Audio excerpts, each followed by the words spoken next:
Hola, hoy tengo el agrado de presentarles el desarrollo de un proyecto de investigación que estamos haciendo para la Secretaría de Educación, Ciencia, Tecnología e Innovación de la Ciudad de México, titulado Evaluación de dispositivos basados en microsensores para el monitoreo continuo de la calidad del aire. Mi nombre es Michelle Grutter de la Mora, coordino este proyecto y trabajo con un grupo muy amplio de especialistas, técnicos, estudiantes para el desarrollo de este proyecto, todos con un amplio conocimiento de la operación y desarrollo de estas tecnologías.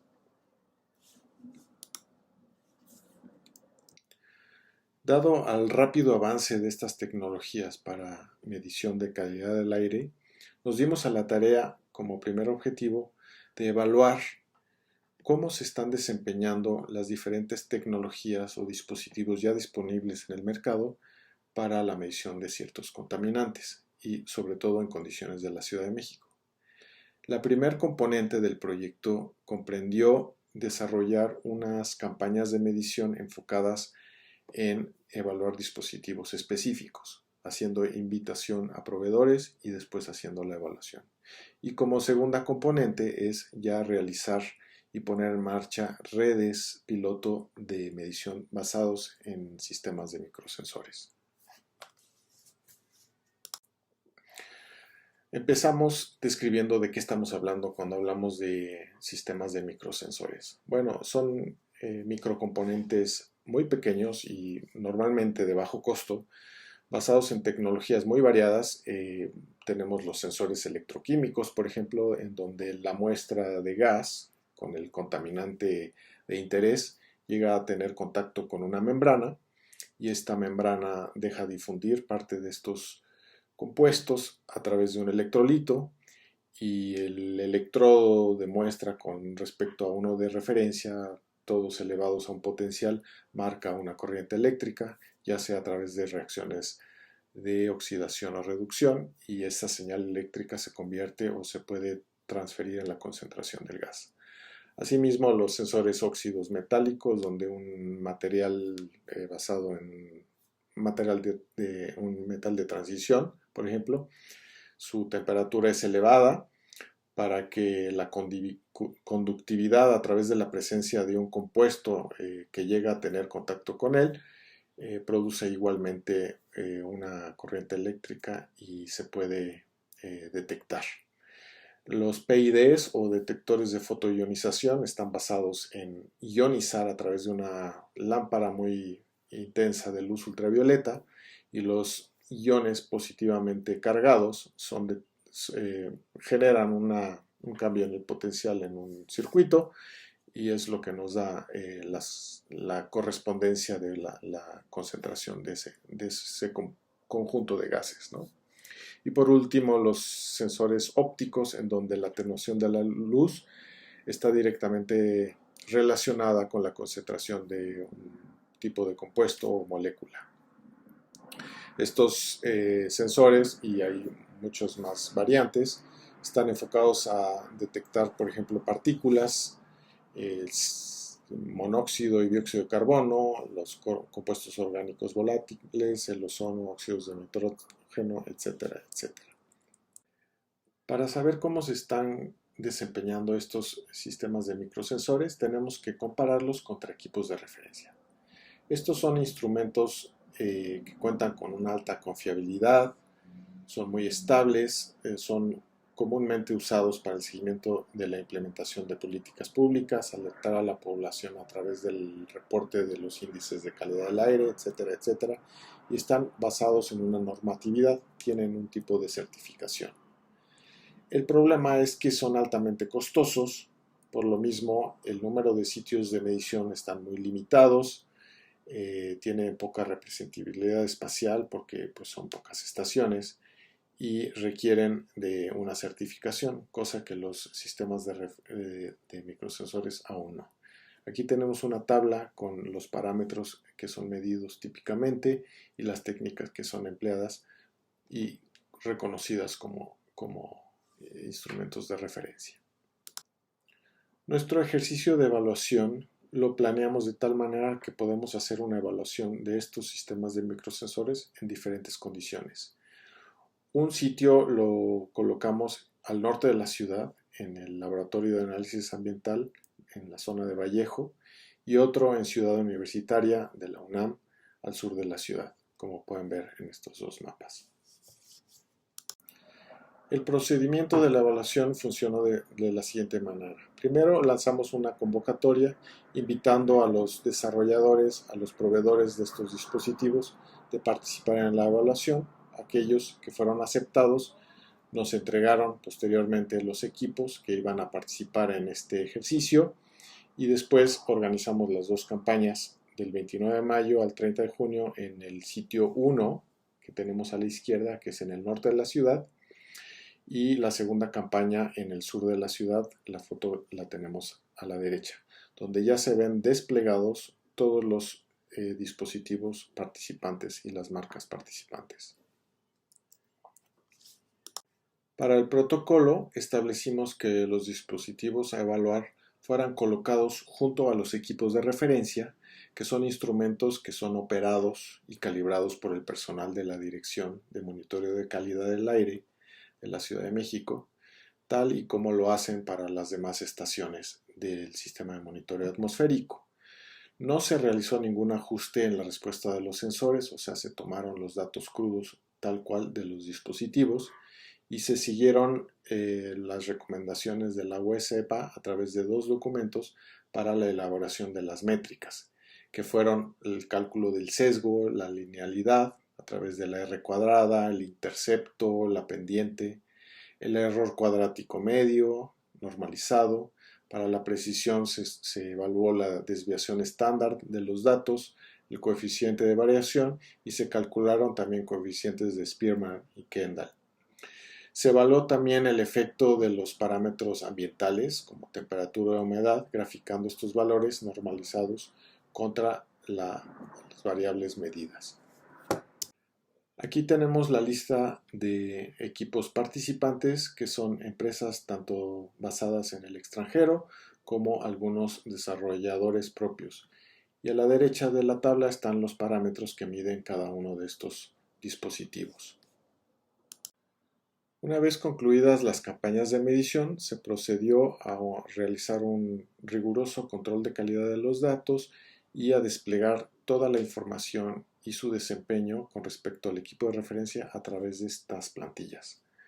Se muestra la evolución del parámetro medido con respecto al equipo de referencia en las dos curvas de arriba,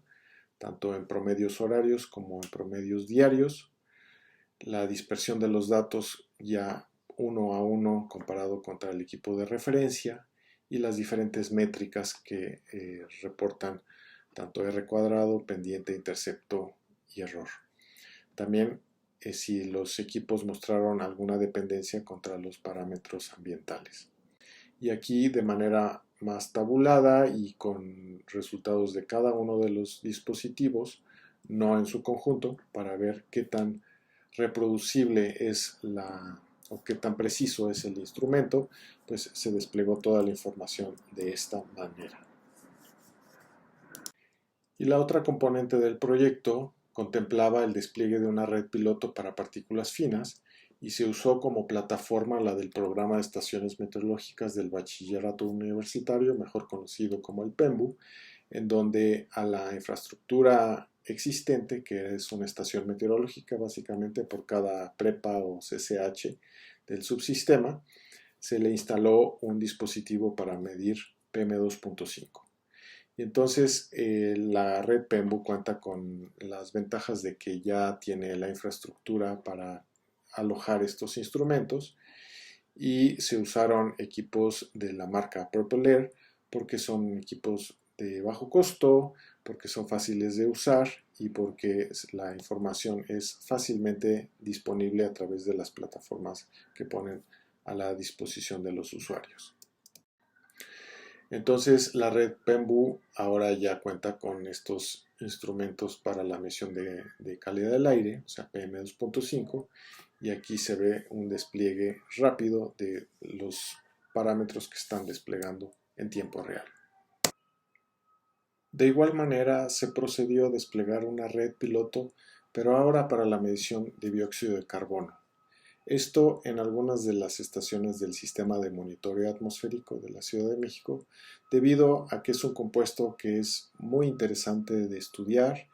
y muy útil a la hora de ver emisiones de otros contaminantes con respecto a, por ejemplo, quema de combustibles fósiles. El primer paso fue adquirir estos sensores de CO2 basados en la técnica NDIR, que mostraban muy buen desempeño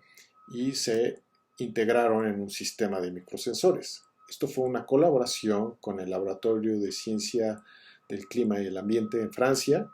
en donde se tomaron otros componentes y se integraron en un solo sistema. Eso es sensores de temperatura, humedad, control de temperatura, un sistema de registro de información basado en una microcomputadora, una bomba de flujo, una válvula para calibración, y toda la calibración se realizó en el laboratorio con respecto a las mediciones de un sistema de referencia.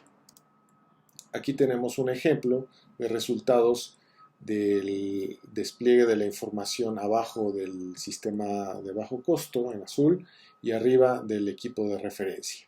Entonces, uno a uno se iban haciendo estas correcciones basado en la información colectada en el laboratorio antes de ser desplegadas en los diferentes sitios donde iban a medir y donde iban a empezar a medir a través de esta red piloto. Entonces, esta calibración resultaba en una serie de coeficientes de corrección que se aplicaron para llegar a precisiones mejores a 1 o 2 ppm, que es bastante aceptable y con buenos resultados para el despliegue de esta red. Bueno, y a pesar de que algunos de estos dispositivos muestran resultados favorables y desempeños, digámoslo así, aceptables, quisiéramos resaltar algunos de los retos y recomendaciones para su adecuado funcionamiento. Primero es que al implementar estas tecnologías uno tiene que tomar en cuenta los costos operativos para mantener estos equipos funcionando,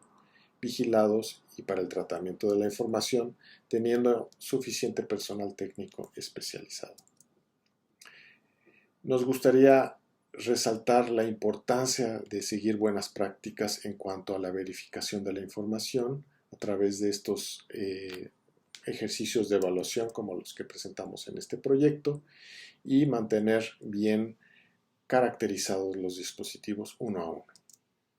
Hay que tomar en cuenta que los equipos tienen una vida útil reducida de meses a años y por lo tanto a través de estas verificaciones uno puede saber cuándo ya hay que sustituir o darle mantenimiento a alguno de estos dispositivos, lo cual también involucra un costo que se tiene que tomar en cuenta al mediano o largo plazo. Es evidente a través de los estudios que mostramos aquí que el post-tratamiento de los datos a través de algoritmos que incorporen otros parámetros medidos simultáneamente pueden mejorar sustancialmente los resultados y es algo que también hay que tomar en cuenta.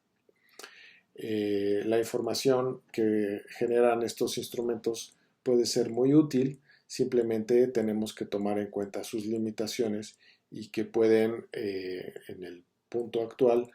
funcionar como complemento a las redes actuales de calidad del aire. Y que los sistemas de microsensores ofrecen tener mucho potencial en varias aplicaciones, por ejemplo, en la educación, identificación de puntos críticos de emisión, exposición personal, monitoreo de interiores, etcétera, etcétera. Y bueno, ya para concluir, me gustaría nada más decir que las tecnologías basadas en microsensores pueden ofrecer información muy útil para ciertas aplicaciones, sin embargo, recomendamos fuertemente llevar a cabo los procesos rigurosos para la caracterización del desempeño de cada dispositivo. Me pongo a su disposición para cualquier pregunta que pudieran tener. Agradezco a la UNAM, a mi instituto, al Sistema de Monitoreo Atmosférico de la Ciudad de México, con quien colaboré muy ampliamente para la realización de este proyecto, y a ustedes por su atención. Gracias.